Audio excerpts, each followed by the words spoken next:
is yet to pit. When he comes in, he will then be on the tail end of the lead lap. And as we have it now, there are 2 cars in the lead lap. We understand Unser in the number 2. Al Unser may have gone a lap down. We're waiting for a report from scoring on that situation right now. 109 laps are complete. 41 remain in the Rex Mays Classic here in Milwaukee. Snea in first place. Trying to get this Father's Day all gathered up. The kids, I'm sure, and wife Kay, son Trevor, would be delighted to celebrate Father's Day with him as a winner for the first time of the 1978 campaign. Here he is trying to put a lap on Baggs. That's Tom Bagley, who was the Mini Indy champion just a year ago. Mini Indy today was a very, very good race. Here's number 7. That is Mears, the current leader. I'm sure the Penske pit is hoping that a yellow light will come out, because that would really do it for Rick. On the track, I noticed Tom Snea has been lapped. The penalty for trying to stop on the green light. The top 3 in the Mini Indy today. Bill Henderson won it. Herm Johnson second. Harry McDonald finishing third. Bill Alsop of Woodstock, Vermont, who is the current leader in Mini Indy, he had engine trouble and had to retire. Well, Mears stays out in front, but he has to come in.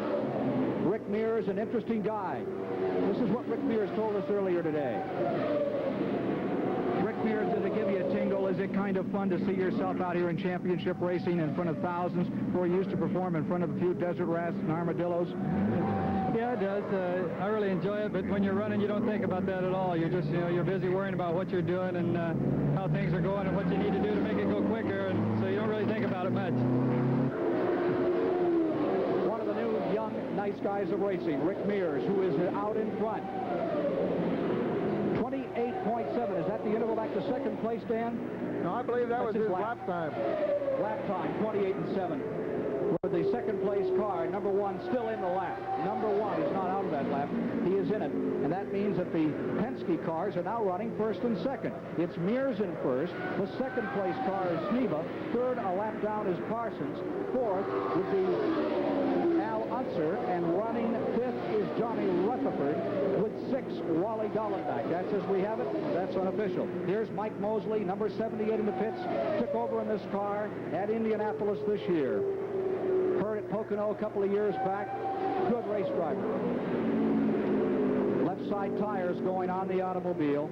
Can you make this race hypothetically without making a tire change here, or do you have to change left side no matter what on this racetrack? No, you should not have to make a tire change. Normally that means they're trying to correct a handling problem. Well, there's apparently a foul up on this stop, their radio communication, because they're having to take extra time to now change a front tire. Yes. No, that's disappointing too. If he had a chance before, he doesn't really have one now. Snea stays in first. Mears stays first. Snea stays second. Penske cars are first in second. Third spot is Johnny Parsons. Engine kicking over. You can see the heat just coming up off the back of that engine. We'll return with more live action from the Milwaukee 150 right after this word from your local station. This is the third place driver, Johnny Parsons of Indianapolis, Indiana, son of an Indianapolis champion, driving the Lindsey Hopkins car, replacing Roger McCluskey at the seat of that machine. Coming down out of turn number 4, he is locked in third place right now with Al Unser behind him in fourth, running fifth, Rutherford, and sixth, Gollenbach. Third place, Johnny Parsons, whistling into turn number 1. Ken, that's the 4-cylinder off. He'd be first in class for sure. The old 4-cylinder has just about seen its day. It's on the wane, is it not? Yes, it certainly is, Ken, but Johnny's doing a great job, and that's a Lightning chassis. I think they're the fastest Lightning in racing. Here is Mears out in front. He should be pitting very shortly. Let's see if he comes in. There's Parsons, a third-place car in the pits. Johnny Parsons is in.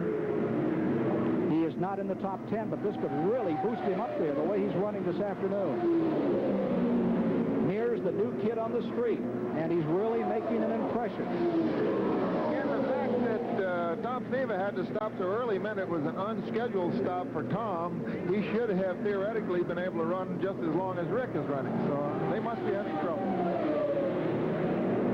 There's Dolan back in. He is currently being shown his car number 6 in the 6th position. And here comes Mears into the pits.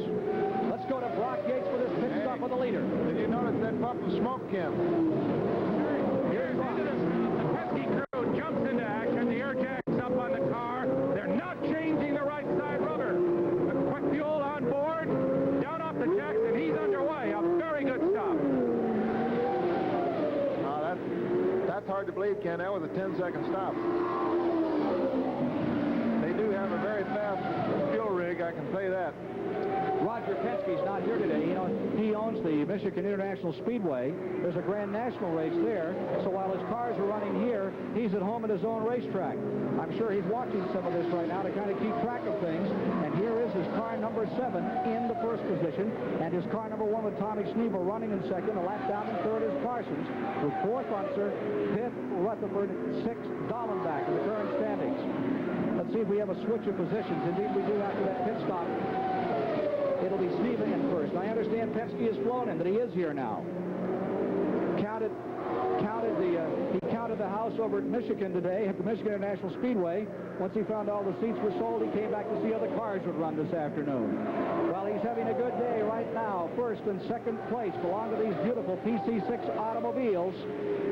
Tommy Snea finishing second, the first race out of the box of one of these cars that Jeff Ferris has designed. And he has a new car that should be out by mid-season, and they say that one's going to be a humdinger. Well, here's Mears in number 7. Trying to stay up into this thing for the finish, and if car number 1 has to pit one more time, it could really change things around. Car number 2, Al Unser's automobile, remains a contender. And Unser, Dan, may not have gone a lap down. Getting a word from scoring now that indeed might be the case, that Unser would be in that lead lap. Well, it's certainly possible. Snea the leader going into turn 1. Although Al did have to make what would be an unscheduled stop for some reason. Just the same way that Tom Snea did. I don't quite understand that yet.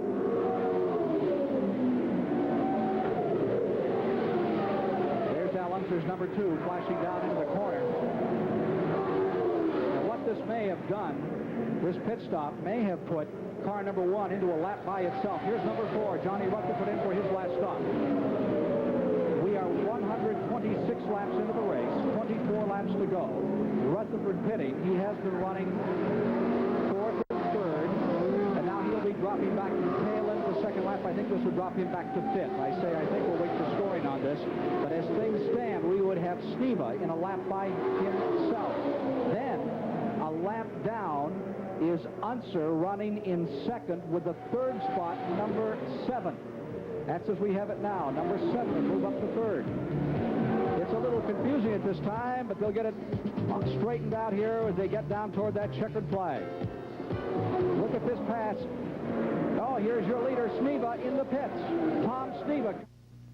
Now that looked like he overshot the pit. Way overshot it by what? 2 areas. 2 pit areas. They've got to pull him back. This could cost him the race. He was in a lap by himself. This could cost Snea the whole game today. He has some other problem, I'm sure. There are 128 laps now complete. 22 remaining. Problems on the leader, Snea's car. And it goes like this. Unser in that lap down, and here comes the nose of the car. They're having to restart it also, Kim. Looks like he killed the engine as well. Al Unser may be in for 2 straight. Unser is leading. Mears is second. Parsons is third. Those cars that were running the lap down are now naturally in the lead lap, with this man who is running a lap unto himself having trouble. There's Rick Mears, and there's the story. It is a battle for the lead. Cars numbers 2 and 7 are getting together just at the end of the day. 129 laps complete, 21 to go. And Mears is battling Unser for first place as the attrition rate continues to climb here in the Rex Mays Classic, coming to you live from Milwaukee, Wisconsin. pushing off Snea's car. That'll be the first time this year the car has not finished. In 6 previous races, he's never done worse than 4th. Look at this battle for the lead. Coming down the main straightaway. It is Unser in number 2 in front. And right behind him in your upper screen is Rick Mears battling the veteran. I'm sure that Lola that Al is driving seems very wide to Rick. It's a David and Goliath situation here. Here's Al Unser with that tons of experience that he brings to championship car racing. Rick Mears, the new kid on the block, fighting, staying right there with him as they circulate through turns 3 and 4.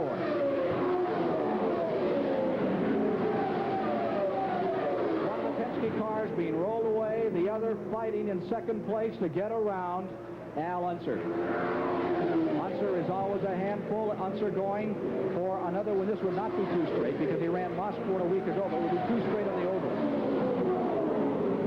Tommy Snea conversing with his crew. He still has the balaclava on. He's about to take it off.